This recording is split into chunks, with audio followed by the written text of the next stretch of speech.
Hello दोस्तों, आप सभी को गुलाब जामुन जैसी मीठी मीठी नमस्कार। और उसी के साथ आप लोगों का स्वागत है मार्केट के पैचअप जब ब्रेकअप शो में।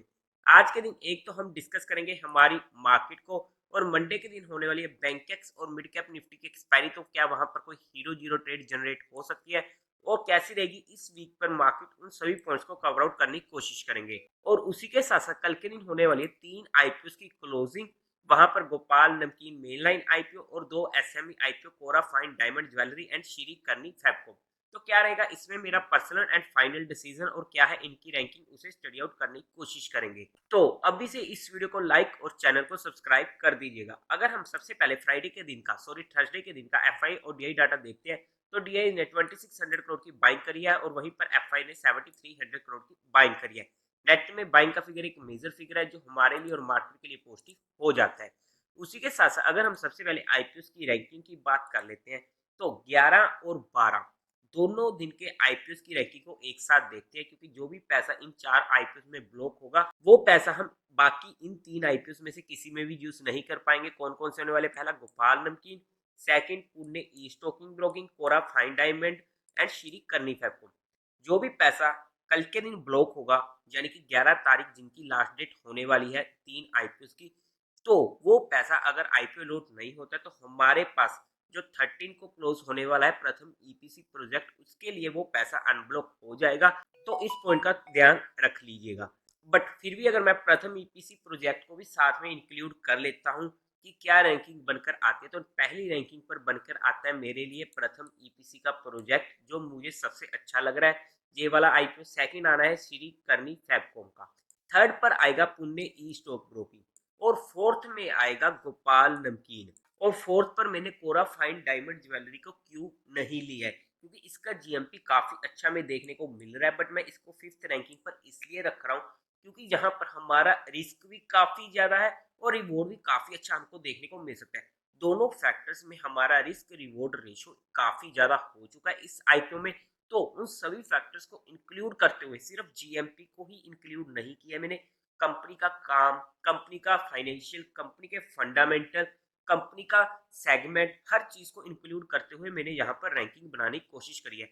ऑब्वियसली हमें यहाँ पर लिस्टिंग परस्पेक्टिव से ये रैंकिंग काम में नहीं आएगी, बट हाँ, किस तरीके से हमारा रिस्क रिवॉर्ड रेशो मेंटेन हो सकता है उस तरीके से ये रैंकिंग दी है। बाय द वे, अगर मैं पहले कल के आईपीओ की बात कर लेते हैं, बाकी आईपीओ की तो हम नेक्स्ट डे कर लेंगे।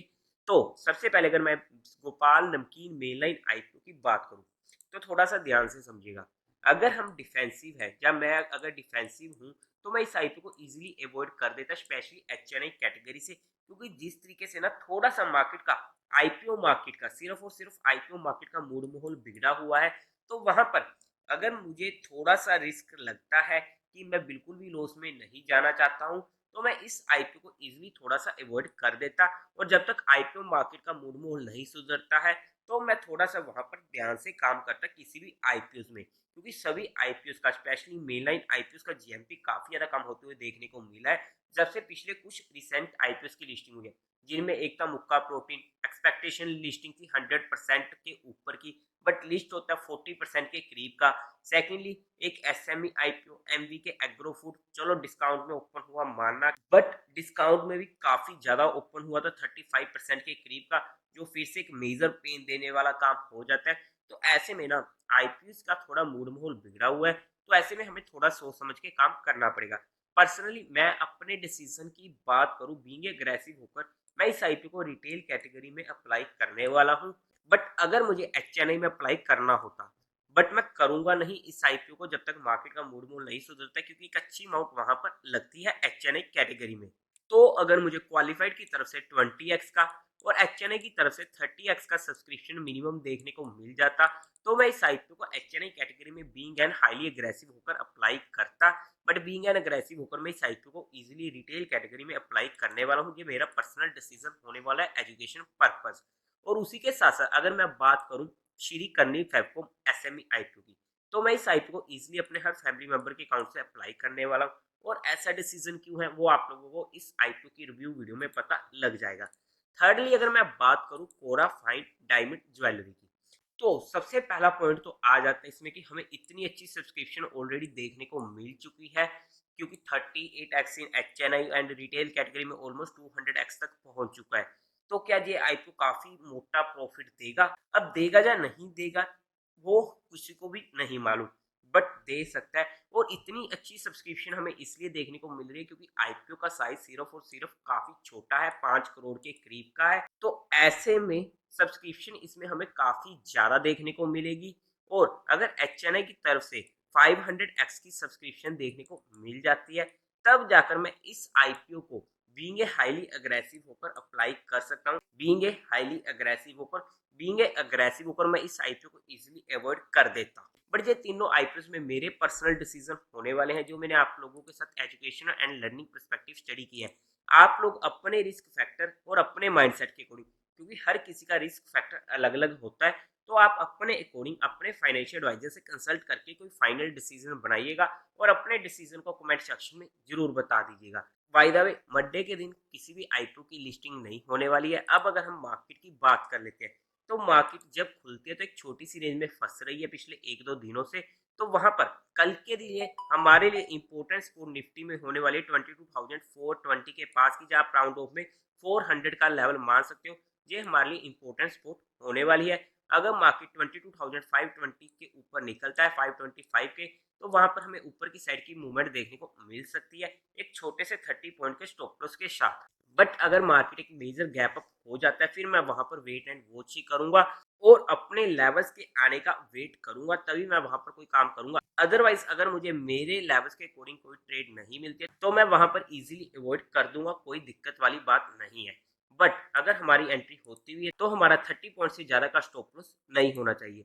अगर हम डेली बेसिस पर चेक करते हैं, यानी कि हमारे वीकली बेसिस पर अगर आप मार्केट को देखोगे, तो मार्केट अपने नए लाइफ टाइम हाई तक जा रही है।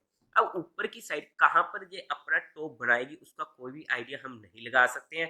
क्या डायरेक्ट सीधा लगाएगी या जिगजैग करते हुए लगाएगी, ये भी मार्केट को ही मालूम होने वाला है। बट जब भी हमें रिवर्सल के साइन मिलेंगे, तब सबसे ज्यादा पेन हमें होने वाला है हमारे mid cap and small cap portfolio में।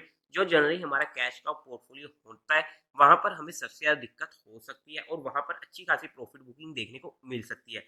वो मोस्ट प्रोबेबली चांसेस है कि हमें इस मंथ में देखने को मिल जाए। तो जैसा कि हमारी पिछली वीकली वीडियो में बात हुई थी कि वो मोस्ट प्रोबेबली वीक हो सकता है इस मंथ का लास्ट वीक। बट क्या वही होता है या उससे पहले होता है, खैर वो मार्केट बताएगी, या नहीं होता है। हमने सिर्फ प्राइस वॉल्यूम एक्शन के बेस पर चीजों को डिस्कस करने की कोशिश करी है। हमें कंफर्मेशन मिलेगी इसकी जब ये अपनी 20 की मूविंग एवरेज को तोड़ देगा, तब हमारे लिए वहां पर इसकी कंफर्मेशन आ जाएगी। और अगर हम बात करते हैं बैंक निफ्टी की, तो वहां पर बैंक निफ्टी अपने लाइफ टाइम हाई के पास जाने की कोशिश कर रहा है और वहां पर इसका लाइफ टाइम हाई है 48,600 के पास का। तो वहां तक तो बैंक निफ्टी जा सकता है और बैंक निफ्टी एक मेन सिग्नल हो सकता है मार्केट को लीड करने में भी और नीचे लेके जाने में भी। बैंक निफ्टी की डायरेक्शन हमें इंडिकेशन दे देगी कि मार्केट को किस साइड जाना है। बट अगर मार्केट में शॉर्टिंग की अपॉर्चुनिटी हमें मिलती है हमारे लेवल्स के अकॉर्डिंग, सबसे बेस्ट होगा वहां पर हमारे लिए सिनेरियो मिड कैप को शॉर्ट करने का। अगर वहां पर हमें मौका मिलता है तो सबसे ज्यादा पेन हमें वहां पर हो सकता है और सबसे ज्यादा पैसा भी हमें वहां पर बन सकता है। बट वो शॉर्टिंग का मौका हमें कब मिलेगा?